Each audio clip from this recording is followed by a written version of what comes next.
Once you've reached that point where you're on the same page and communicating for the sake of the children, you'll need to agree upon the structure and content of those communications.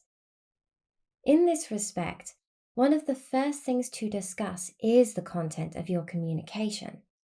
In general, this should be about things like health, behavior, education, general activities, appointments, and special events.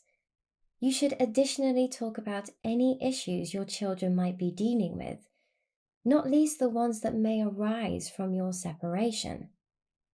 Moreover, your earliest conversation should also be used to establish a routine, which sets out who has the children and when, as well as pick up and drop off times, and anything else you can think of that will maintain or add a sense of stability and predictability to their lives. Boundaries and discipline, which should be maintained as closely as possible across homes, with the presentation of a united front and a lack of competition between parents or the undermining of authority. Child rearing strategies.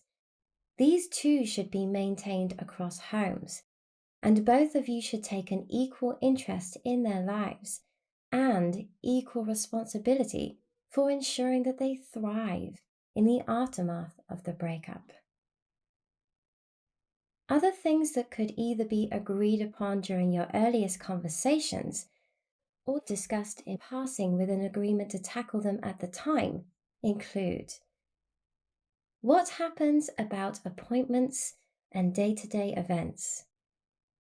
Who will go to doctor's appointments, school meetings, sporting occasions, clothes shopping, and so on? What will happen on special occasions? You might have well-established family traditions around the holidays, for example. You may even have booked a holiday and will need to decide who goes or if both of you can go, and what you'll tell the children if it's the former. And what about parties? For family, for friends, and even your child's own birthday party? Could you both attend? You should further agree that only such issues as directly affect your children will be discussed when conducting your parental conversations and nothing else. That's not to say that these child-related conversations are the only conversations you'll need to be having with your ex.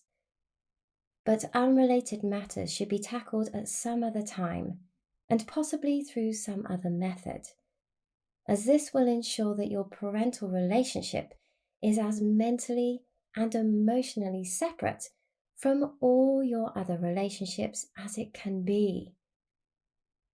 You might also start your conversation with only the basic of pleasantries, going no further than a simple "how are you" at most, and definitely not asking your fellow parent what they've been doing, what's happening in their lives, or anything else that could make them uncomfortable, or lead to conversations you'd rather not have gotten into, and to the detriment of those child-related conversations which will now have to follow. Sticking to such rules will further allow you to keep things brief, or use the extra time to focus even harder on the things that really matter.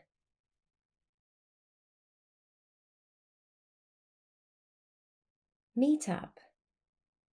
Communicating face-to-face and in person is often the best option, so long as your current relationship and your schedule allow it. But there are complications to avoid. You shouldn't, for example, have your discussions about the children in front of the children, and this includes pick-up and drop-off times. You could alternatively spend a little time together in a separate room, but you may need to manage the expectations of your children, who could misinterpret this new, amicable relationship as a sign that you're getting back together. Another option, which not only takes you to neutral territory, but may guarantee a certain level of civility, is to meet each week in a coffee shop. Video call. One of the benefits of meeting up is you're able to display and take in the full range of communication. That is, not just the words, but also the body language and facial expressions. With a video call, you get at least two, and possibly all of these things, depending on the distance you are from your camera. An extra benefit, however, for those of you who aren't yet at the point where you can share a room with your ex, is you can do this from the comfort of your own home, not to mention the greater flexibility it affords. Phone call. Another option is a voice call, which isn't quite as good as a video call for the reasons just mentioned, but it's a good option for those of you who not only can't stand to be in the same room as your ex, but can't even bear to look at them. Messaging. Text messaging could work for you so long as you stick to a schedule, which is something we'll talk about in a minute. But as your written words are the only channel of communication, you may have to be careful about the exact language you use, especially with someone who's very sensitive to what you're saying. So if you do use messaging, we suggest you make use of emojis, stickers, and GIFs, since these will lighten the tone of your communication and add emphasis to your words. Email.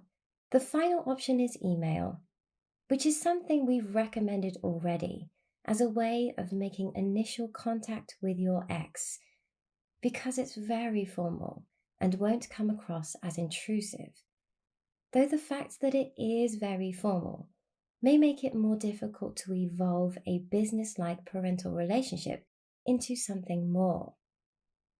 This isn't a problem if it's all that you want and all you can muster right now, but in the absence of other channels, you will have to be extra careful about the language you use and read everything back a few times before you send it. With all that said, you could use email both before and after your other methods of contact to keep a record of your discussions. For example, you might send them an email a few days before each meeting that outlines the things you'll be talking about, and another at the end of each meeting, which they should respond to, that confirms the things you've agreed upon. Doing so will create the kind of record which could prove invaluable, and especially if your ex is forgetful or likely to renege on their promises.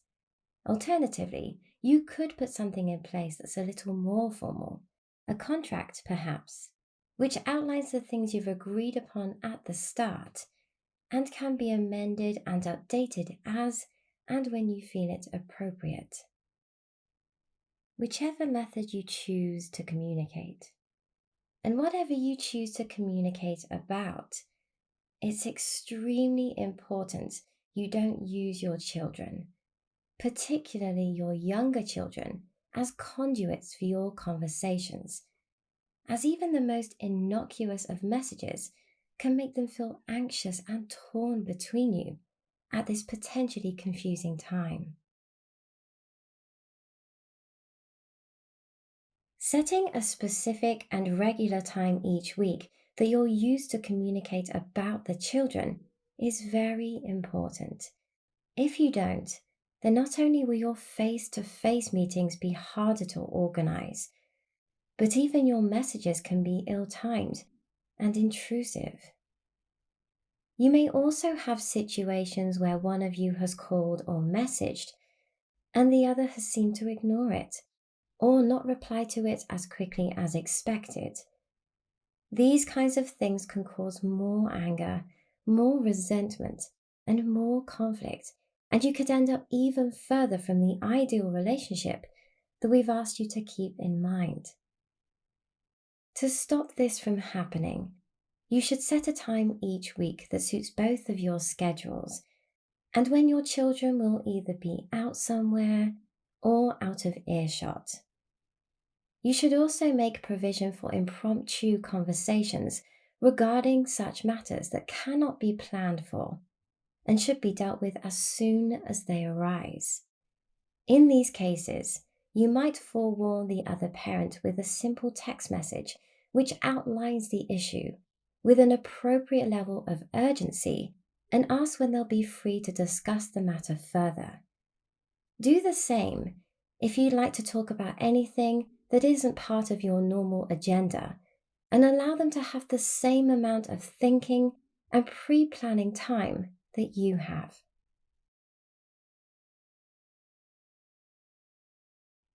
The final thing you'll need to do, right from the outset, is openly acknowledge and accept that the situation is far from perfect. There will be mistakes from both sides, and both of you may need to compromise if you are to make it work. But work it can, and especially if you keep in mind your goals and are united on the fact that whatever you're doing it for the benefit of your children.